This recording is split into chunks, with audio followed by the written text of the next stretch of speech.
Не, если тебе некомфортно, то тогда можешь закрыть. Қазақша бастаймыз, как всегда, да? Ладно. Я думаю, камераға, может быть, айтпай қоямыз, былай бастай берейік, да? Или камераға бастаймыз? Каждый раз будем так представляться, да? Да. Или будет гость уже представляться просто? Мне кажется, можно просто уже представляться каждому, самому себе.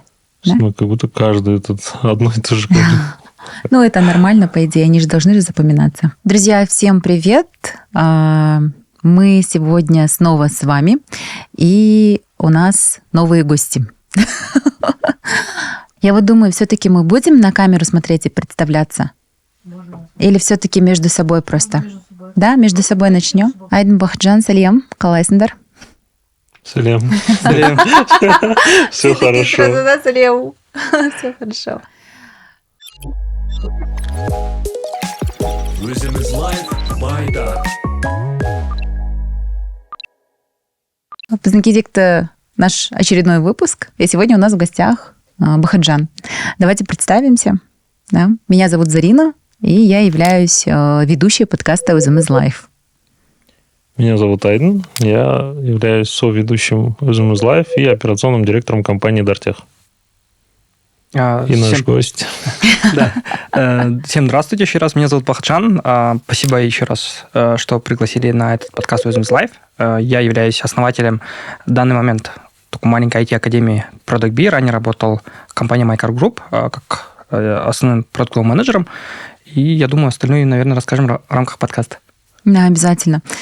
Ну и сразу бы хотелось бы начать с того, что неделю назад Бахытжан опубликовал большой такой пост в LinkedIn, который набрал, не знаю, там 500 лайков, да, около? 500, наверное. Да, около 500 лайков. Вот. И самое главное, Бахытжан там сделал свои выводы. Выводы о том, как он в течение месяца, да, уже является безработным. Вот. И каково в целом находиться, да, скажем так, в свободном плавании и вот развивать свой продукт? Классный вопрос, я думаю, он немного даже большой для меня самого, потому что это, наверное, новый этап, так как мои родители и родители моих родителей, и, наверное, их родители, все мы были ремесленниками, то есть работали на кого-то, как были хорошими сотрудниками, я, наверное, так думаю. И всю жизнь осознанно я тоже был сотрудником какой-то компании большой, в том числе и в Америке, в Казахстане, менял свою профессию. И впервые в жизни, наверное, сделал такой шаг. Не было ни предпринимательской жилки, наверное, более детально позже об этом расскажем, но поэтому это такой больше пичок веры, да, как в продуктовом менеджменте называют, вот такой шаг веры, дальше не знаете, что произойдет, но вы сделали этот шаг, какая-то уверенность была, в определенные этапы решились и ушли. Вот. Месяц без работы прикольно, но на самом деле оно особо не ощущалось. Произошло много хороших событий. Я стал отцом второй раз. У меня родилась дочка Данелия. Во всей этой суматохе. Плюс... Поздравляю. Да, спасибо.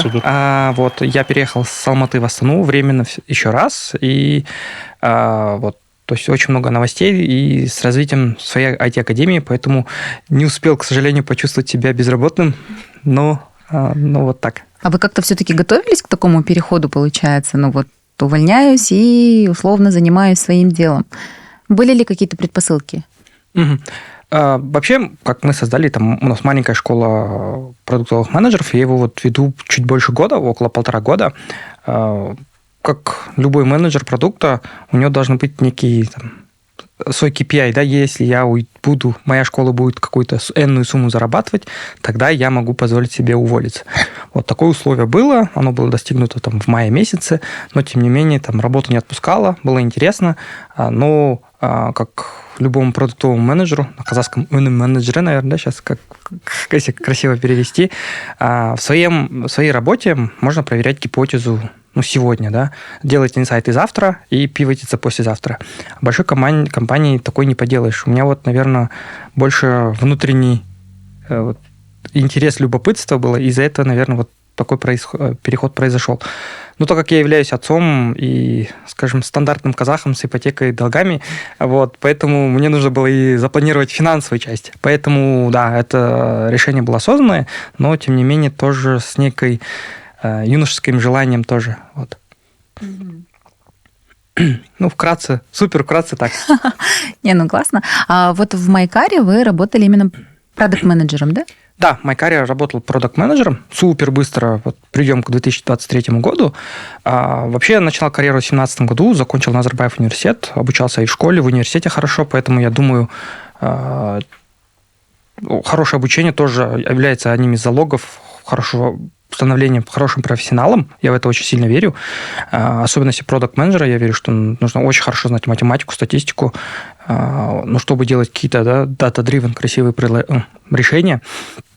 Закончил в 2017 году, 2 года работал аудитором, не понравилось, понял, что не мое, и в 2019 году вот началось как раз-таки вот супер популярное слово Data Science, да, когда вы увидите в журналах, там, Harvard Business School 21 года, там же пишут the sexiest там, work position is там, Data Scientist, да, вот.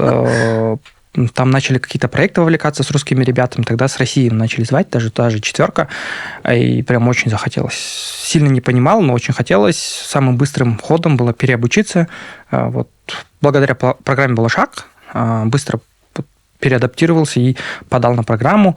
Там несколько университетов, еще дедлайн в Америке были открыты. И вот 19-21 год, и, получается, я подал на дата-сайентиста и переобучился буквально почти 2 года. Параллельно там работал в 2 компаниях, наверное, более детально чуть позже расскажу, но вот тоже набрались неплохого опыта, как раз-таки работали впервые тогда для меня вот с продуктовым менеджером. Тогда и познакомился с этой специальностью. Мы как дата-сайентисты, там, либо ДВХшники ребята, дата-инженера, просто готовили для дата-аналитиков там, какие-то данные у нас просили, мы просто его готовили, вначале я не понимал, просто чистили, готовили, а там дальше нужно было, видимо, это просто уже решать в виде гипотез, либо его эти решения как-то продавать, вот что-то в этом роде. Мы были каким-то вот частью в огромном пайплайне, вот люди, которые участвовали. Вот. А вы, получается, там именно дата-сайентистом работали в Америке, да? Да, 2 компании. Одна компания маленькая была, называлась Кариба. Оба находились в Ла-Хойе. Ла-Хойя – это такой богатенький район в Сан-Диего. То есть это такое, как в Алматы, чем выше, тем да, лучше. Типа Медеевский район. Типа Медеевский район, да. И Ла-Хойя, вот, там многие названия еще мексиканские остались, потому что там исконно мексиканские компании были. Вот. Кариба, она занималась финтеком, антифродовыми особо операциями. Вот мы там вытаскивали разные данные, которые они внутренние данные закупали, и в том числе и свои данные, огромное хранилище. Далее работал еще в одной компании, которая называлась Bainbridge. Не путать с Bain, есть компания Bain, McKinsey, BCG, которая там топ-3 компаний консалтинговых, но это такой тир-2, тир-3 компания. Несложно туда попасть было относительно других компаний, но, тем не менее, там, как они говорили, 700 человек на одно место. Вот. Интересная компания тоже. Вот мы там работали с индусами, китайцами. В основном индусы и китайцы, все в Калифорнии работают. И тоже вот тогда с продуктовыми аналитиками более тесно начали работать, так как компания больше консалтинговая, там больше такие ребята, которые супер хорошо говорят, красиво, вот, и мы с ними тогда вот более тесно начали понимать, что это профессия. И было вот тогда впервые прям такое хорошее прикосновение. Это был вот 2020 год примерно. Получается, вы в период пандемии работали в Америке онлайн или все-таки физически там находились? Часть времени физически, но во время пандемии, да. Там все онлайн, ремоут пустили. Но потом какое-то время мы приходили, какие-то дни, недели, потом несколько часов, вот, например, в среду на 3 часа приходим, да, там все с маской, и то не все сотрудники приходят, там, до 40%. Остальные приходят, там, в пятницу, что-то в этом роде. Вы, получается, все-таки были дата-сайентист или дата-инженер?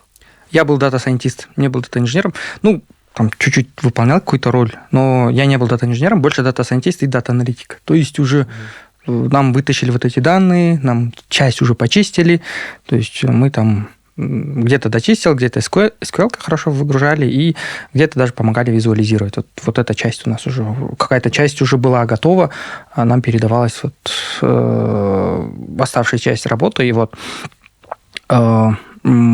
отвечая на предыдущий вопрос про пандемию, да, тогда было очень много remote jobs, да, remote работы, очень много на продуктового менеджера в том числе. А сейчас, как мы смотрим, уже все хотят on-site. То есть хотят уже, чтобы офлайн ходили люди в офис. Вот, наверное, в этом сильное отличие было. А как так получилось, что вы из дата-сайентиста в продукта ушли вообще? Очень хороший вопрос. Да, я работал... Вот мы 2 года работали, 19 по 21, и что мы делали? Там работали, чистили данные, еще раз чистили данные, готовили модель, чистили данные. Вот. Я сам супер эксперт, говорю, извиняюсь, супер экстраверт, и мне хочется всегда общаться с людьми. Я там с китайцами хочу пообщаться, они такие молчаливые и ГТСП, короче, вот, да. И вот они такой между собой такой с китайцами общаются, и все. А индусы тоже такие доброжелательные, все время хотят пообщаться. Мы за рубежом, давайте вместе двигаться. Вот сондай такие казахи бар. Вот. А китайцы нет, они даже между собой особо чем-то не делятся, потому что они всегда видят друг друга конкурентов. Да. Они поэтому немного сложно выстраивать взаимоотношения, наверное, поэтому очень сложно увидеть их как CEO или там топ-менеджменте за рубежом. Поэтому они не особо любят, и это, наверное, их и останавливает. Вот. Но есть ABC, люди ABC, American Born Chinese называется, ребята, ABC-шки называем. ABC. Да, и вот, первое, второе поколение уже там, чем раньше он там родился, они более общительные. И вот, опять ушел от вопроса. Ну, в итоге, переходя, вот работаю с китайцами, там, общения мало, и все время мы там, они приходят в 8 утра и могут до ночи работать. И я такой привык чай пить 2-3 раза. Компит. Да, короче, я как с ними поработал в таком же темпе, и я понял, что я так не могу. Вот сложная была неделя, и вот я привык там хотя бы там 8-9 уходить с работы. Я полмасса да, они еще сидят дальше. И вот я понял, что там сложно вот этот компетишн выиграть у них, во-первых, а во-вторых, чувствую, что не совсем моя профессия. Я считала, что Data Science круто 2 года назад. Я вот 2 года почти работаю, и я вижу, что, не круто, оказывается. И всю жизнь я не хочу так работать. И на самом деле круто, я понимаю, что немножко не мое. Вот. Вот у меня тут такой вопрос. Чтобы быть дата-сайентистом, какими качествами должен обладать человек? А какими нет? Хороший вопрос. Наверное, отвечу 3 пунктами. Первый, человек должен быть усидчивый, он должен просто... от трубы люка проводно, да, он должен уметь... Интроверт полугрега. Да, он должен просто уметь сидеть 4 часа хотя бы, вот чего-то он не понимает, он должен позволить себе сидеть и прям пока не разберется и встать. Это не такой человек, который не получается, обиделся и депрессия, да, вот. И вот эмоциональным такой... Сильно эмоциональным людям, наверное, немножко тяжело. Хотя я себя считаю немного эмоциональным, поэтому, наверное, мне было и сложно в этой профессии. Человек, который прям скрупулезно сидит, вот, которому может себе позволить, вот такой человек. Второй, очень любопытный человек, который там всегда хочет решить проблему. Особенно дружит с математикой, Data Science, все-таки это все статистика и probability, да. Там дальше, конечно, алгоритмы и так далее. Но в целом вот любит математику, прям обожает. Третий, наверное, любит, как сказать, делать больше, чем просят. Мне так показалось в Америке, да, понятное дело, это во всей профессии нужно. Он любит делать больше, чем просит. То есть попросили его там собрать модель, и он такой узнает больше, что есть там white noise, то есть есть какая-то неопределенная часть, и он начинает его дробить, он его хочет узнать, он хочет узнать взаимосвязь между данными, вот начинает такие вот обширные непонятные вещи, хочет вынести из этого какое-то системное решение. Вот, наверное, так. Я бы, наверное, еще чуть-чуть добавил про то, что нужно постоянно читать пейперы, да, которые новые выходят, быть в курсе. Да, безусловно. Вот, это все применять. Да, очень согласен. Это как раз пункт 1, наверное, усидчивость. Он должен всегда сидеть, плюс любознательность. Вот это. Потому что кто не дружит с математикой, я вот не видел, чтобы ребята хорошими дата-сайентистами были. А у вас как вообще с математикой было? Почему? Как это так произошло, что, может быть, в школе вы увлекались датами или в студенческие годы?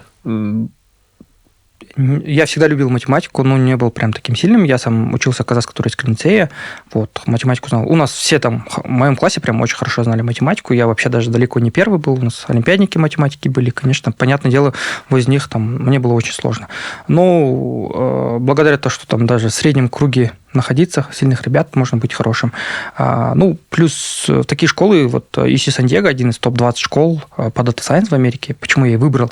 На самом деле поступал и в английские колледжи, там UCL тот же, по рейтингу общему он, конечно, выше, но по Data Science там английские школы сильно уступают, и любой там уважающий себя дата-сайентист, он выберет американскую школу, у нас так все говорили, даже местами как снобы, да, такое, в UK школу не идут там задроты по ДС.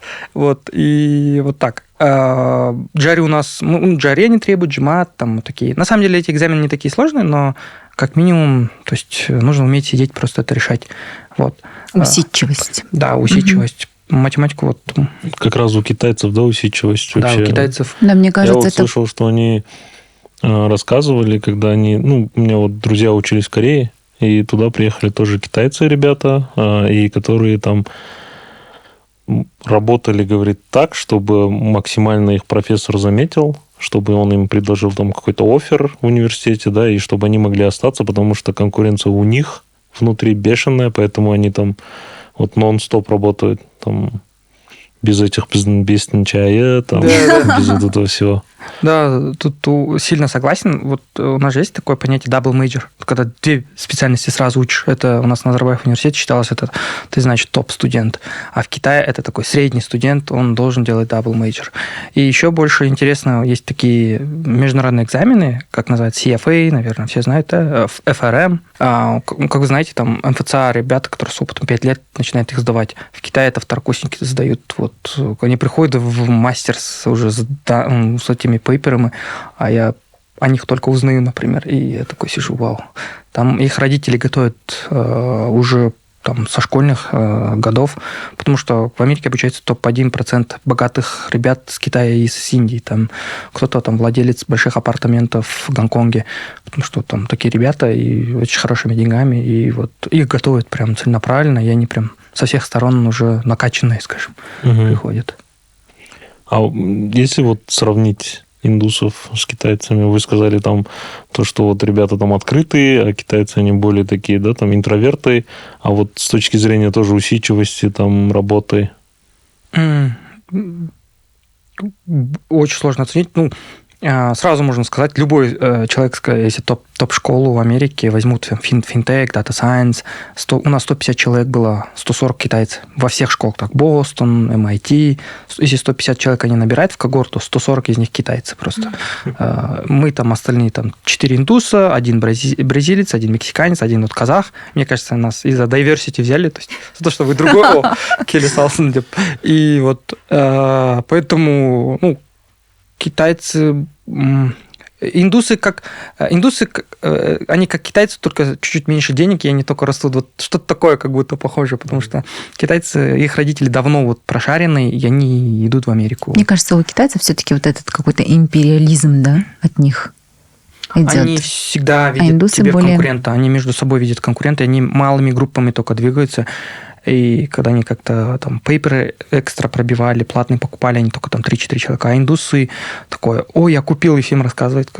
Вот. А китайцы говорят, чувак, не рассказывай. Вот что-то в этом тут так. Вот такое у нас было прям... Компетишн, да, такой среди них сильный. Они всегда во всем видят. Я даже не понимал, почему так столько.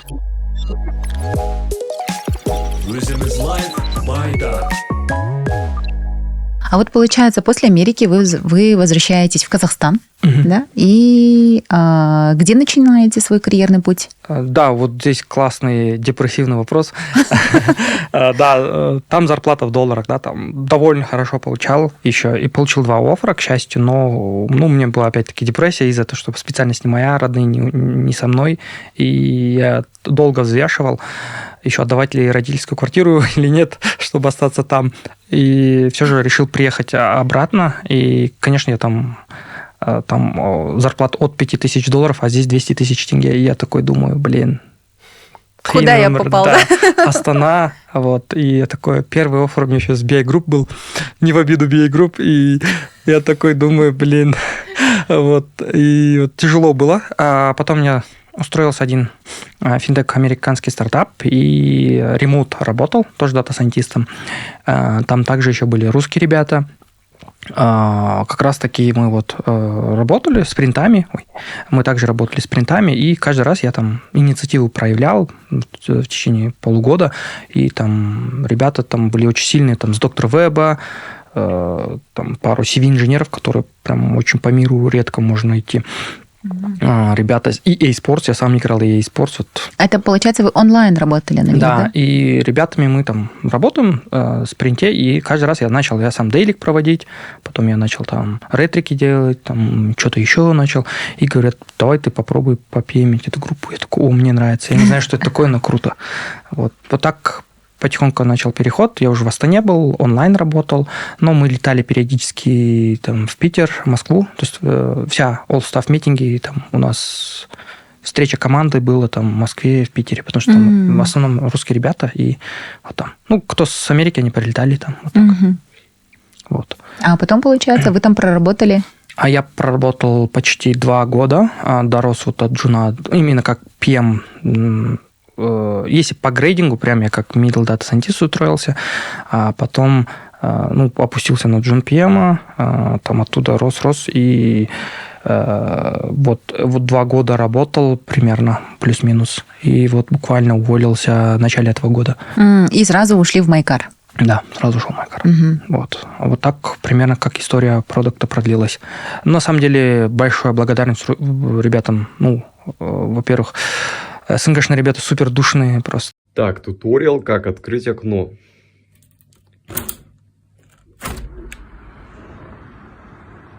Все? Вообще просто... Я просто после американской культуры, где все говорят, ты awesome, ты молодец, а здесь тебе в лицо скажут, все, ты сделал полное. Вот. И у меня был стресс большой прям. Здесь Гера мы включим, да, говно слово? Запикаем. Это же YouTube. Это же можно вроде. Да, там просто жесть. На уровне собеса было уже, я думаю, блин. Это как в токсичных отношениях. Просто я влез. 2 года в токсичных отношениях. Да, потом я сам стал немножко ненормально, оказывается. Вот. Это не повлияло на то, что вы в свободное плавание ушли потом? Именно сейчас? Ну да, 2 года в токсичной атмосфере, и я такой, все. Выгорел. Да, я пошел заниматься своим делом. Да, прям очень сильно. Может, помогало, что я еще ремонт был, чуть-чуть успел отдыхать, выходить, не видеть их каждый день, да. Вот, поэтому было чуть легче. Но, да, токсично очень сильно, потому что, нужно иногда правильно воспринимать токсичность, потому что бывает иногда такой слабый вопрос задаешь разработчику, он тебя за это, и ты потом понимаешь, нужно к каждому вопросу готовиться, значит. Вот я думаю, вот здесь, смотря как вот эту критику дальше уже воспринимать, здесь уже начало помогать, такое саморефлексия правильная, гуглить больше. Вот, там, сам начал в GitHub заходить как продукт уже, и я такой, окей, лучше сам репо посмотрю, репозиторий, и окей, чтобы меньше вопросов задать, чтобы понять, как этот таск, какой estimation можно сюда ставить, а не глупый вопрос задавать. И вот помогало, когда, чтобы быть немножко больше гуглить, чем задать вопрос. С этой точки зрения помогало. С другой точки зрения, да, больше выгорания. Это плохо. Я по сей день считаю, что это немножко неправильно, наверное. Особенно, когда я впервые учусь, и вот такое отношение к тебе. У нас тоже здесь такой про вот это гуглить, да. Вспомнил такой момент, когда мы готовились к олимпиадам, и там алгоритмы нас обучали, да, и так далее, и вот там у тебя возникает какой-то вопрос, ты приходишь там к человеку, там, коучу своему, и он такой говорит, ты гуглил? Ты говоришь, да. Он говорит, ладно, садись рядом, ты садишься, и он вот так Google открывает, вопрос только задает, и первая страница, там ответ стоит. И он просто на тебя так смотрит, ты точно гуглил? И ты понимаешь, что ты даже неправильно гуглил, оказывается, до этого, да, там, или иногда бывает, действительно, ты не гуглил, сразу пришел, и я сейчас вот понимаю, да, вот этот момент, когда ты вот стоишь, и он тебе просто говорит, ты прогуглил сам, попытался найти ответ, и, уже от этого отталкиваясь такое. Да, тут очень согласен. Еще немножко не в обиду или в обиду. Русские ребята, они такие, если увидят слабую сторону в тебе они прям за это немножко зацепятся, и каждый раз при вот этой интеллектуальной беседе оно там выскакивает. Вот. И еще один неочинский момент тоже есть все-таки. Ну, пару ребят были все-таки там шовинистским взглядом, наверное, немножко такое, что вот стан это все-таки вот здесь было немножко неприятно. Но, конечно, это там бывает там пару ребят только, и все. Кажется, даже потом их уволили, но все равно. Ну вот получается Майкар. После, я так поняла, СНГшных ребят, после 2-годичного онлайн командной работы у вас появился проект в жизни Майкар, да? Ага. Да. Расскажите, пожалуйста, вот в Майкар, что вы конкретно, чем вы занимались, что вы делали, какие были обязанности, возможно, если есть какие-то уже конкретные KPI, которые вы смогли там реализовать, то о них тоже. Супер, классный вопрос. Начну с дисклеймера, что такое Майкар, потому что Майкар – субъективный бизнес, все видят по-разному. Кто-то видит бабушкин ТикТок, который вспоминает, кто-то видит там просто надпись наверху где-то есть, и все. А Майкар – это многофункциональный хаб. Да, то есть наш идейный вдохновитель, на то время Нурлан Смагулов, как знаете все, он любитель центров, да, мегацентры, то есть любит, когда есть вот системно построенный большой хаб. Вот то же самое от людей он перешел к покупке авто. То есть не на улице базаре вы покупаете, а приходите с семьей, где семья может отдыхать, а вы спокойно выбираете авто. Вот. С этой точки зрения был создан Майкар. Он как в первую очередь был многофункциональный офлайн хаб для авто. То есть такая офлайн маркетплейс. Вот. Во-вторых, Майкар это как часть финтех, есть своя МФОшка, где там немножко, где-то условия лучше, где-то, наверное, нет, но тем не менее это как часть финтех. То есть это уже второе. Третье, это вот уже хаб создался, люди кредитуются, покупают, и есть там много там задержек, да, человек приходит, он 2 дня может авто покупать. Там элементарная подпись долго занимает, либо, получается, офлайн процессы. Они говорят, давайте как-то ускорим. Это все-таки ускоряет клиентооборачиваемость, это все-таки, это все влияет в итоге на денежный там ревеню. И создается вот айтишная часть. Айтишная часть как раз-таки называется Майкар Group, который делится на KZ и Pro. Получается, Майкар в итоге это многофункциональный хаб, это немножко финтех и вот IT-софт, да, скажем. Вот. Мы работали вот как раз как третья составляющая Майкар, именно KZ. Майкар Group – это Майкар делится на 2, как ранее сказал, KZ и Pro. Pro – это некий CRM-ка для всего Asana Motors. А KZ – это непосредственно работа с клиентами, где я и работал, senior product manager, я был единственным. У меня сейчас такое ощущение, когда KZ сказали, что где-то там в СНГ еще есть. Нет. Да, там были какие-то планы, возможно, и до сих пор планируется, что в Дубае хотят открыть функциональный хаб, потому что Нурлан Смагулов Еркебланович, он ездил туда, чтобы есть смотреть землю. Да. Вот. И вот как раз-таки Майкар KZ, он был создан в первую очередь как IT-решение и приложение как Classified, да, видим доску объявлений, как аналог колеса. Да. Все думают, что мы прямые конкуренты, мы где-то конкурируем, но на самом деле наша цель Майкар KZ больше оптимизировать внутренние процессы покупки авто. То есть, условно, сильно не буду уходить в дебри, но, например, человек приходит, хочет купить авто, он должен подписывать 4 договора, каждый из них 22 страницы, он каждую визирует, сидит, потом сидит оформитель, визирует, да, и вы сидите 40 минут, просто подписываете договор. Как будто мы мешаем вам купить авто, а не наоборот. И с помощью, недавно мы как раз сделали онлайн-подписание, вы буквально за 10 секунд подписываете, и тоже облегчает процесс. Вот, на самом деле, с этой точки зрения был создан Майкар KZ. Сори, я перебью. А когда эта функция появилась? Она появилась буквально месяца-полтора назад. Месяца полтора назад, потому что я вот один из людей, который подписывал, да, вот эти все документы. Я просто вот каждую страницу переворачиваешь, и тебе говорят, вот здесь подпишите, вот здесь подпишите. И я тогда еще сидел и думал, неужели это нельзя как-то автоматизировать, да, уже там все есть в цифровом. Но тебе приходится так приходить и, не знаю, просто полчаса тратить на то, что ты сидишь и просто подписываешь документы. Да, согласен. Мы даже, вот, когда я пришел, мы там с продуктами тоже ходили оффлайн. Ну, некий гемба, да. Вот гемба – это прям пойти в поле и посмотреть, как клиент. Такой проходишь весь путь, такой думаешь, блин, мы помогаем клиенту, да, покупать машину. Или мы ему мешаем купить машину. Местами такое ощущение возникало, что мы мешаем ему, потому что нужно было контактировать с 7 менеджерами, там, пройти там сколько-то шагов. Мы там замеряли CGM-кой, вот 7 контактов с этим, там 5 очередей подождать. Вот и каждый процесс еще от 40 минут до 2,5 дней мог занимать. Почему такая вот дисперсия? Вот продакт-менеджер как раз-таки он должен пройти вот этот клиентский путь, понимать, где вот этот узкое горлышко, bottleneck, чтобы вот клиентам было легче. Особенно иногородним, да, мы там несколько процессов смогли улучшить благодаря там ребятам в команде. Ну, человек приходит за города, и машину сюда приезжать надо где-то выше дать или ездить там по 100-200 километров туда-сюда, и это тоже большой стресс для них. Пришел в тот же день, он должен быть уверен, что он вечером машина будет его, и мог спокойно ехать. Вот такие моменты тоже важны. Ну, вообще, я про свои впечатления просто скажу. Я когда в первый раз в Майкар зашел, я подумал, что вот раньше за городом был этот автобазар, да, авторынок, вообще большой такой. И все на улице ходили, там каждый стоял, и ты тут заходишь просто, как будто вот мы вот в момент, когда с барахолок люди начали уходить и там бутики открывать, да, в торговых центрах, а тут как будто вот этот рынок, он перешел в город, да, просто в такой большой центр, где ты точно так же ходишь, так же смотришь машины, может быть, надбавка намного больше, да, возможно, я не знаю, но я так предполагаю.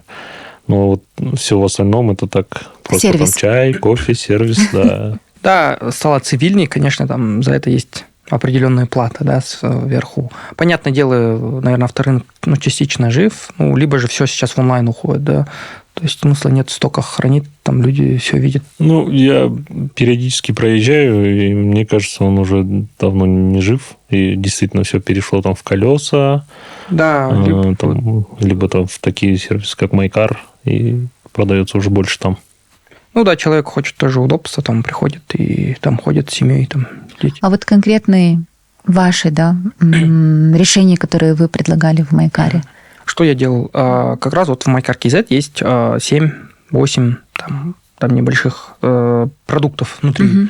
То есть есть там гараж, где это некий профиль только не человека, а машины.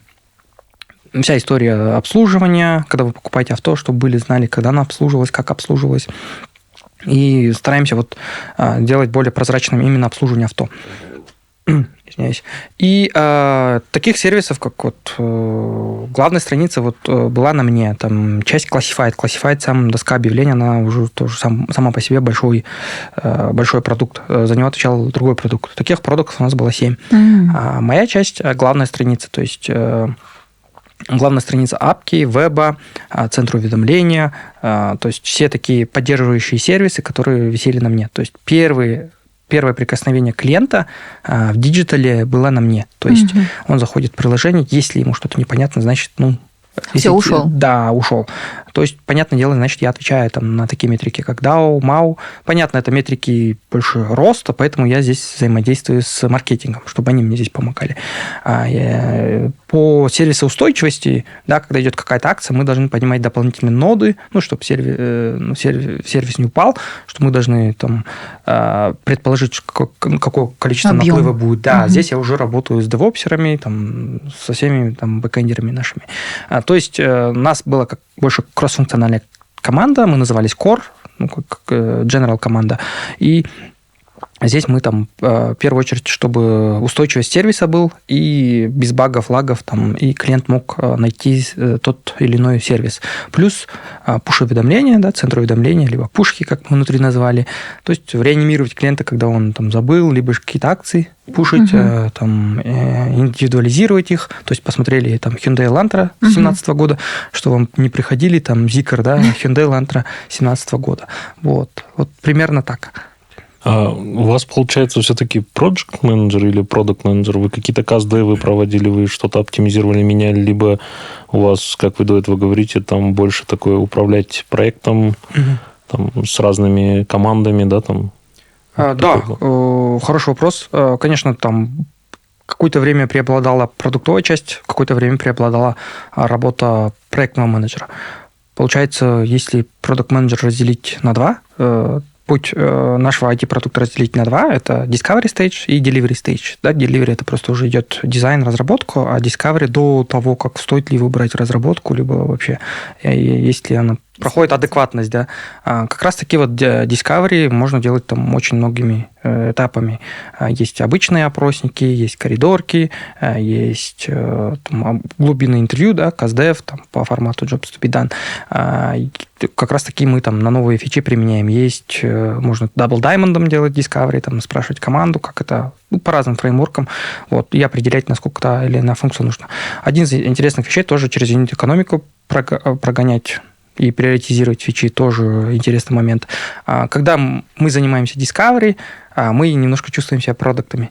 Когда мы чисто занимаемся Delivery, это, понятное дело, больше проектная работа. Да, местами бывало, мы уж от Discovery, да, и, понятно, надо следующие 2 месяца просто нужно его выкатить. Тогда мы, да, превращаемся в проектных менеджеров и просто следим за циклом разработки. Но, тем не менее, старались, чтобы часть Discovery шла на дальнейшие процессы, потому что это такой тоже непрерывный процесс, когда вот эту фичу мы выкатим на прод, дальше же надо что-то делать. Либо есть ли интересные параллельные вещи, которые нужно всегда учитывать. Вот. Поэтому, да, мы делали Discovery, Delivery, само собой, дальше шло. А было ли такое там какое-то новшество от вас, что вы там на Западе посмотрели культуру, какие-то, может быть, внутри команды какие-то, да, там, не знаю, фишки, применили, что используются, да, и вот это все здесь попытались внедрить, насколько это было успешно, приняли ли люди это или... Хороший момент. Наверное, и да, и нет, потому что в автоиндустрии я был не прям экспертом, поэтому тут я, наверное, особо много ничего не принес. А то, что мы делали, то, что с моей стороны было интересно, это, наверное, больше про командообразование, как проводится ретро, как проводится вид общения в команде. И, наверное, с этой точки зрения в команде много чего тоже изменилось.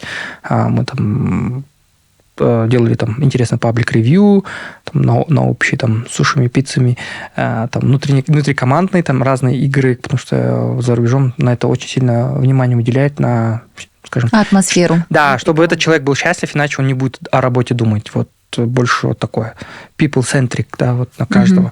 С этой точки зрения, да. И по технической части, наверное, больше горжусь то, что мы часть вещей, у которых логика была на фронте, мы закинули на бэк, да, и теперь можно было не апдейтить приложение при каждой смене чего-то, да. Вот, например, сделали динамичными там некоторые вещи, там, условно, часть баннеров, сделали несколько админок, там сервисы нормально распилили. Иногда просто бывало, что в один сервис мы сильно много стучались, и бывало, что там у меня сильный бэкэндер, мы его грузим, мы просто дали ему 2 недели, чтобы он подумал о вообще в самых важных архитектурных вещах, и тут он нам выдал прям очень хорошее решение. Бывает, что просто мы их загружаем необоснованно все время, а надо дать им немножко там покреативить тоже, вот такое, скажем, менять. Вот здесь прям у нас тоже прям сильно бустанулось, вот прям хорошие плоды начало давать, когда мы начали их работу тоже миксовать. Вот. Но это именно с бэкэндерами хорошо пошло. Rhythm is life by Duck. И снова возвращаюсь, да, к тому, какими качествами должен обладать продукт менеджер, поскольку вы и там, и здесь, и нас в основном слушают студенты. Студентам, да. Вообще продукт, он должен быть, в первую очередь, наверное, для меня, по крайней мере, в моем опыте, такой проактивным. Технически проактивным, либо софтово проактивным. Что это значит? Это значит, например, у нас там одна карточка грузилась там, 4 секунды. Я такой задаю, почему на 4 секунды грузит? Значит, что-то не то. Я вот технически, может, не понимаю, и такой задаюсь, может, с базы данных картинку долго грузит. Я иду фронтендеру, а он говорит, да нет, это все они в сервис, все один бэкэндер, все положили, и теперь из-за этого я иду бэкэндером, они говорят, да нет, они неправильно имидж сжимают, там, картинку сжимают в API, вот это они. Вот потом всех собираете и выясняете, что что виноваты фронтендеры, да? Нет, на самом деле вот... Выясняйте, что лучше, да, фронт или бэк? Фронт или бэк, да. Извечный вопрос. Да, и вот эта проактивность любознательная, как можно вот этот процесс улучшить, быть недовольным вот этим? 4 секунды, это же, нельзя так, чтобы грузилось. Каждый раз нужно быть недовольным. Да, толерантно недовольным, да? Окей. Каждый раз быть недовольным, либо, как продукты говорят, жить гипотезами. Да, жить гипотезами. Постоянно. То есть, это можно улучшить на 4 секунды. Это твоя гипотеза. И ты вот идешь и пытаешься это... Либо ты сможешь это сделать, либо ты не сможешь этого сделать. Да, тут как раз как второй пункт хотел отметить. Вот первый, быть такой проактивным, всегда стараться что-то улучшить и прям копать вглубь. Из-за чего может быть. Потом понимаем, что это все долго тянется, потому что база Postgres. Потом понимаем, что это там, оказывается, мы слишком много хотим, либо имидж реально не сжимали, из-за этого оно долго прогружается. Так далее. То есть, либо слишком много компонентов на одном месте, им это все с баз данных пока тянется, и оно зависает. И мы понимаем, что 4 секунды ненормально в нашем мире, когда человек ждет 2 секунды, и он такой, все, избалован Каспи, например, и все. Он такой уже весь такой, не могу я, вот мой капучино стынет. Да? И поэтому надо тоже тут проявлять. Второй момент, как раз хороший коммент про гипотезы, жить гипотезами, если что-то не получается. Раньше супер персонально брал на себя, что я там глупый, не умею ничего, у меня от этого плохо. Это как раз в русском стартапе ребятами, да, где ты персонально воспринимаешься. И оказывается, это нормально, что там, как и говорят, там из 10 9 гипотез не работают. Но когда они не работают, они должны как накопительный опыт к следующей гипотезе идти, а не так, что не сработало, и я молодец, опыт. А она должна какой-то инсайт все равно дать. Даже есть элементарный хади, да, гипотез, action, дата. Вот дату берете с него, по-любому какую-то дату вы должны взять. Значит, это не работает здесь, и это превращается в какой-то маленький инсайт. И каждый раз маленькие инсайты помогают, чтобы следующая гипотеза с большей вероятностью выстрелила. Такой, как снежный ком-эффект. Тут сноубол-эффект называется в Америке. У нас любили так говорить. Сноубол-эффектом у тебя получится. Вот что-то в этом роде. И мыслить гипотезами очень хорошо помогает, чтобы персонально не брали там. Гипотеза, значит, не работает. И идем дальше. И третье, наверное, прям софт. Софты это харды у продукта, да, и харды это софты, то есть коммуницировать, потому что всегда дедлайны там просрачиваются. Бывает, что там команде там кто-то не успевает, где-то надо кого-то одолжить, да, бэкэндер особенно, никто не хочет шерить с ними.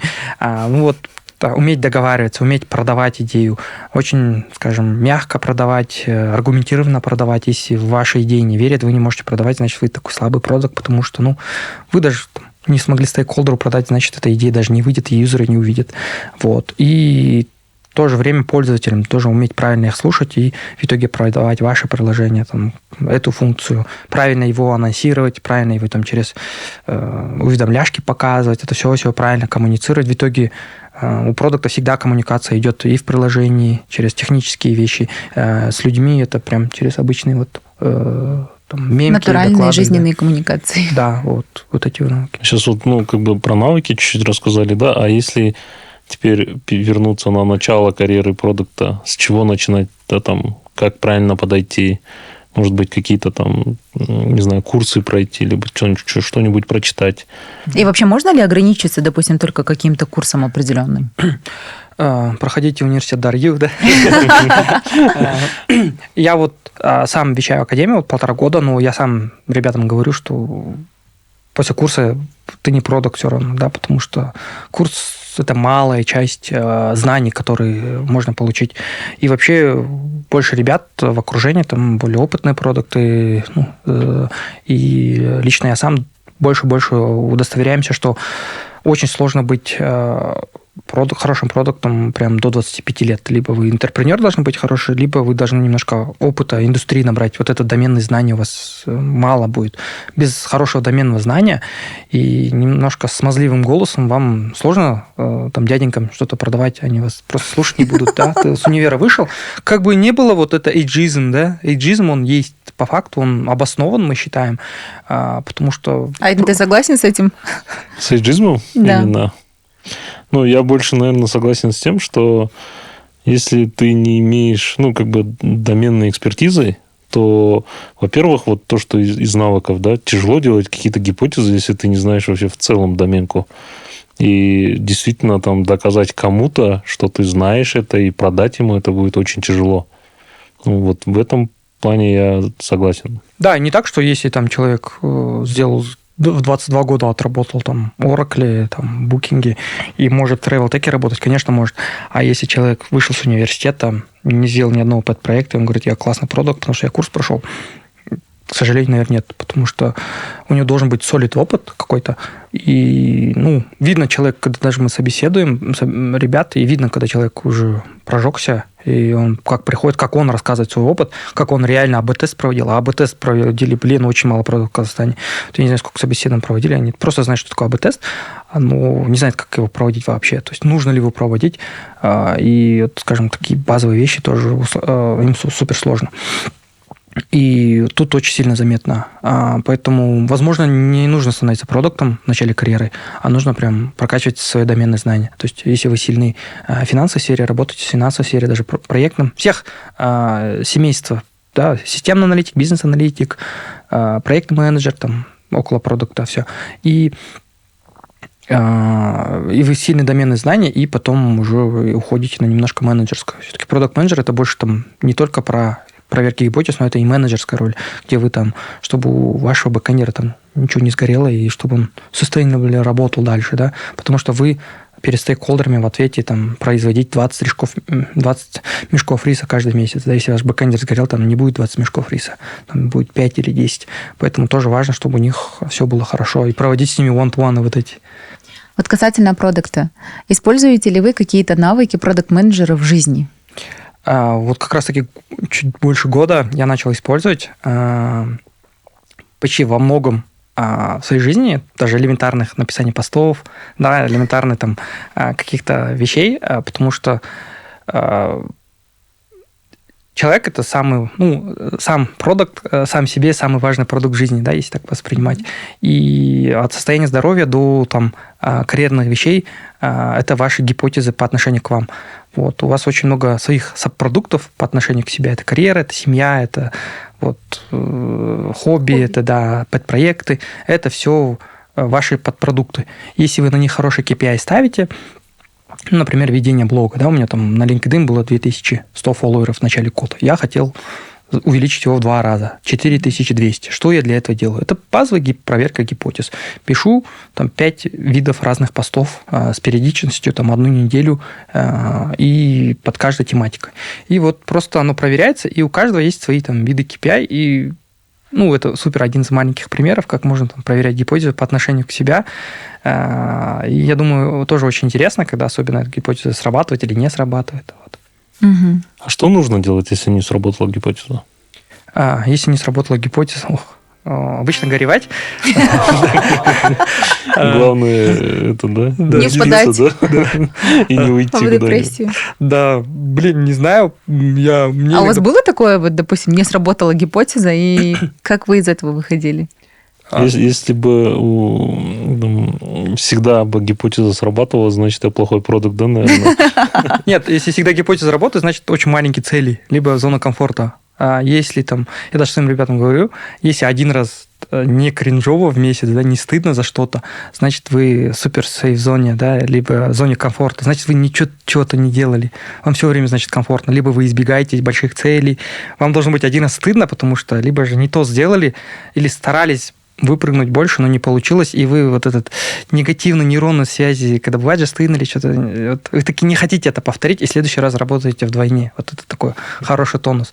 Но если там много раз стыдно, да, это депрессия уже будет. Поэтому нужно какой-то свой уровень найти стресса, правильного стресса, он должен быть, потому что если нет правильного стресса, он такой, вы в зоне комфорта, значит, вы, скорее всего, очень медленно развиваетесь, либо очень мало тестите гипотез по отношению к себе, своему продукту. А у вас было часто так стыдно? Да, ужасно много раз, поэтому местами... Давайте про самую стыдную гипотезу. И тут, да, я представляю обложку этого выпуска «Самая стыдная гипотеза», которую я, да... Так, прям стыдная гипотеза. Мы вообще много чего хотели, но она не вышла в итоге. Одной из них мы хотели там главную страницу Майкара превратить вообще как Tinder авто. Как Tinder авто, вот, чтобы свайпали направо-налево, но мы его не выпустили. А с той стороны кто лайкает человека? Вот, ну мы там такое разогнали. Вот таких идей, чтобы понимали, таких было много. И чтобы вот иногда слишком уходим, как продукты, потом с бэкэндерами общаемся, и все уравнивается. И они нас просто вот так приземляют, да, ребят? У меня такое ощущение, что у Айдена тоже много таких историй. Ну, что-то из этого разряда. Вот самые стыдные гипотезы, они, которые не вышли вот в итоге. Вот. Мне кажется, это самые прикольные гипотезы. Можно вообще выпуск назвать Майкар Тиндер, да? Да, Майкар Тиндер. Вот. Поэтому вот такие идеи приходили. Ну, мы понимали иногда, что это из ряда вон, но, тем не менее, нельзя иногда ограничиться креативом. Пусть нас разработчики стопят, а мы сами будем дальше разгонять. Вот что-то так. Rhythm is life by Dot. Ну вот смотрите, у вас получается Америка, СНГ опять, Майкар и получается свое дело. Как вы на это решились? И как сейчас на данный момент развивается ваш личный продукт? Я смотрела, там еще и классные комьюнити у вас развивается.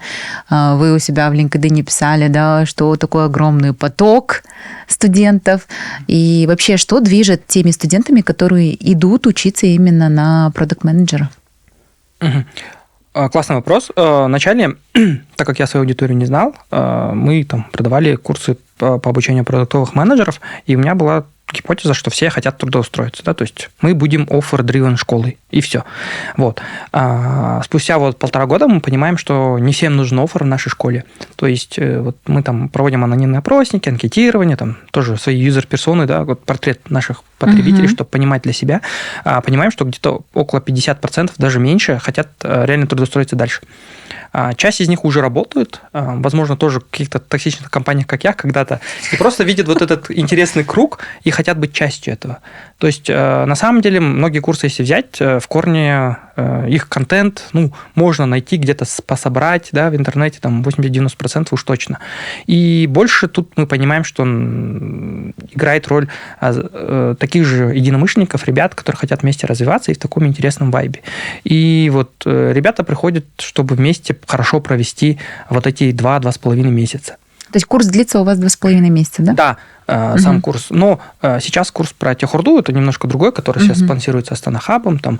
Но в итоге сейчас мы понимаем, что я не продаю курс, я не продаю там не только знания, а продаем мы время, да. В первую очередь вы хорошо проведете время 2,5 месяца. Вот. Вы почувствуете, что вы делаете что-то хорошее, и поймете, что не зря просираете свою жизнь. Да, вот это ощущение хочет человек в итоге купить. Да, это как по jobs to be done. Да, джоба в итоге у человека быть немножко счастливым и не думать, что он просирает свое время, прокрастинирует, а что-то делает для развития своей жизни. Хотя бы что-то новое узнает для себя. Ну да. И вот понимаем, что прям плюс-минус 60-70% нашей аудитории, вот, по тем последним данным, которые у нас есть, вот, люди хотят вот это. И, скорее всего, мы стараемся строить вот этот комьюнити таким способом, чтобы вот люди были немножко счастливы и были вместе. Вот. То есть это то, что вы именно забрали с Америки, я так понимаю, да? Да, там сейчас уже притворяете уже в своей предпринимательской деятельности. Да, я думаю, оттуда и пришла вот эта идея, потому что там все-таки вот они какую-то ценность закладывают в продажах, они сторителят, они прям очень хорошо продают. И я понимаю, что в итоге, оказывается, там суть-то не в контенте только, а вот в контексте, который вот это все несет вместе. В самом смысле. Да, и туда тянутся люди, и даже можно сильно не продавать, потому что есть такая метрика реферал, да, она влияет на виральность. Есть такая вещь кей-фактор, где один человек рекомендует другому, и вот этот кей-фактор... Сарафанное радио. Да, сарафанное радио, да, если по-простому. Вот. Да. И оно начинает дальше нести. Вот. Поэтому тоже очень важно, чтобы мы работали именно над этим. То есть есть же acquisition метрики, когда человек к нам приходит, все обычно только продают, дальше не работают. Если дальше они уходят, и я им пишу, там, приходите, чай попьем в Мейку. Вот. После вы покупаете курс, потом уходите, и все. Потому что времени нету.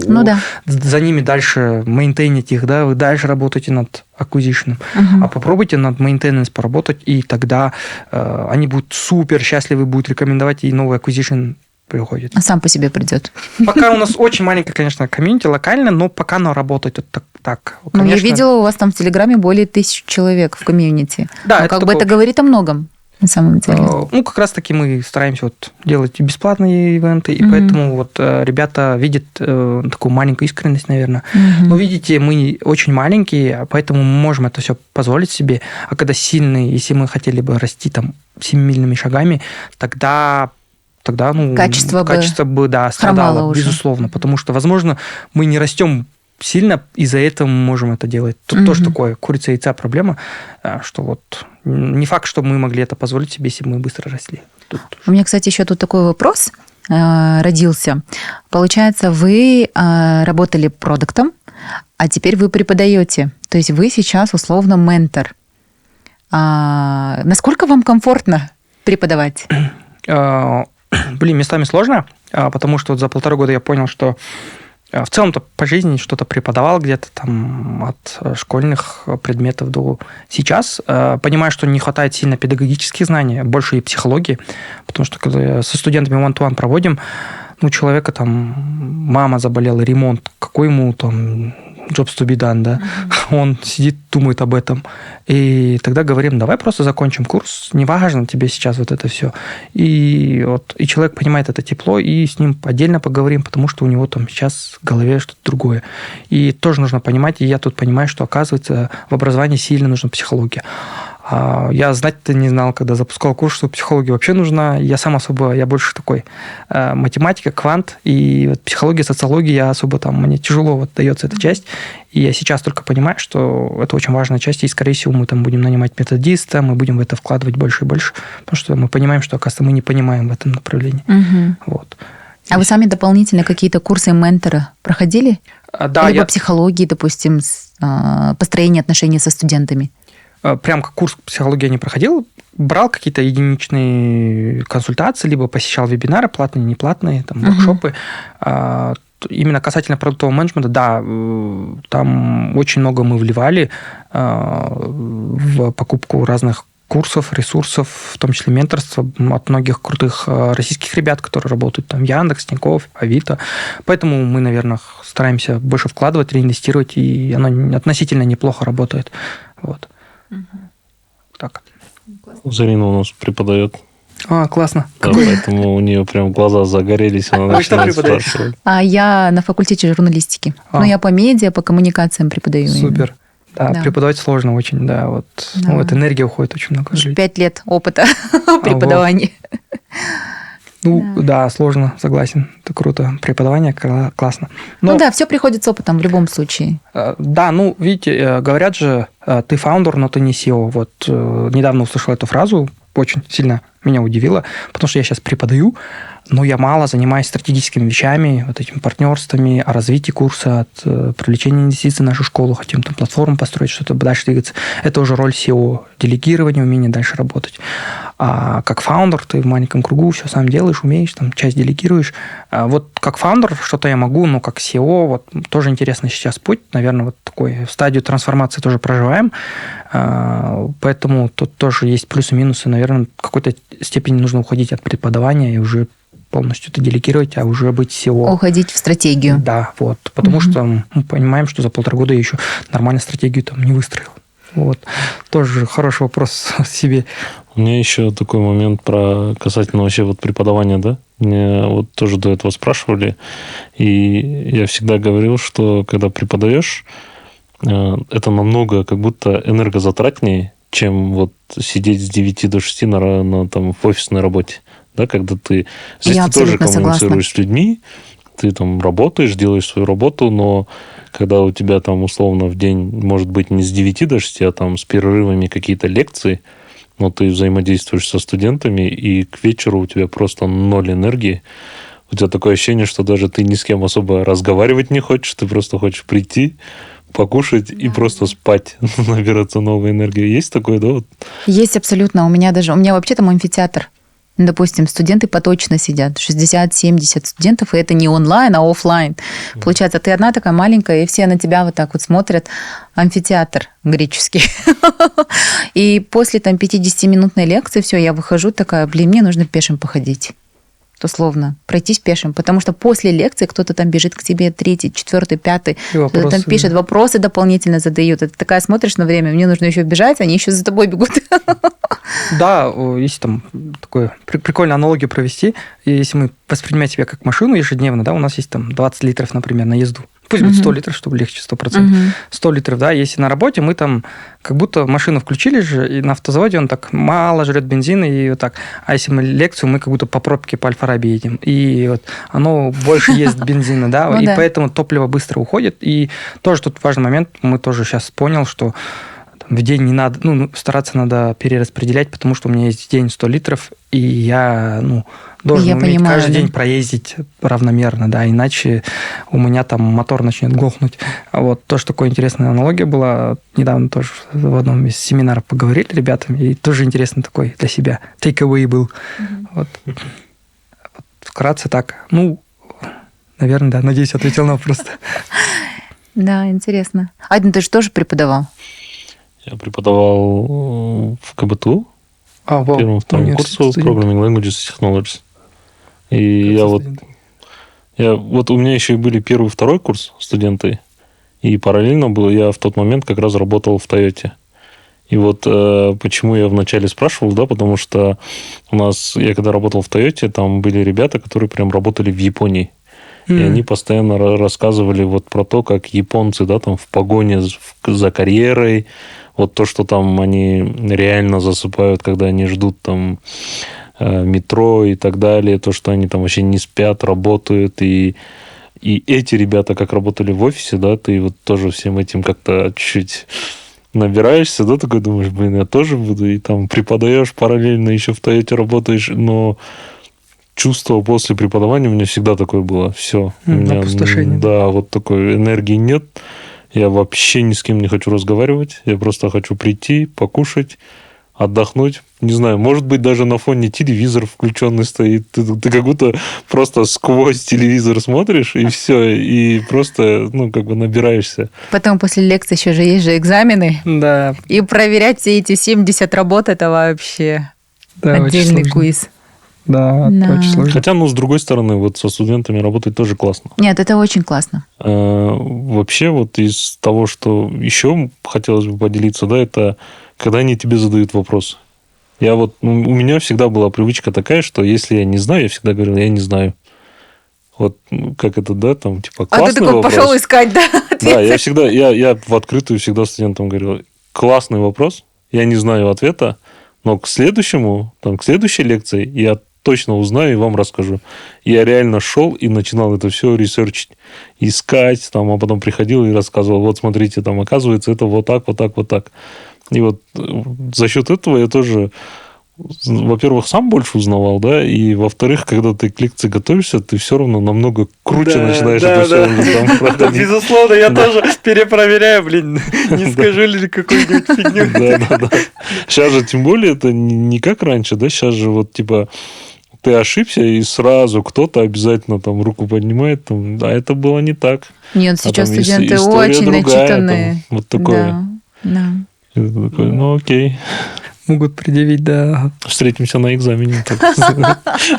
Мне кажется, Тоже да, легко, прям да, очень и- так легко, и ребятам как Да, раз спасибо. послушать, что такое вообще продакт-менеджмент и как стать продакт-менеджером, с чего начинать, это достаточно Может, интересно. вам еще что-то есть рассказать? Нет, наверное, там? пожелание скажу, как раз уже время, да, почти. Да, спасибо, ребята, было очень полезно. Так лампово посидели. И на самом деле, неважно, какая профессия, местами иногда хайпует там продакт-менеджмент, особенности. Сейчас многие думают, становиться ли там бэкэндером, кодить или нет, потому что я сам 1000 раз пытался. Не зашло мне прям. И прям мурашки аж по коже идут. Я потому что думал, например, бэкэндеры хорошо зарабатывают, и я прям всегда заставлял себя, может, стать бэкэндером, потому что через год потерплю и буду хорошо зарабатывать.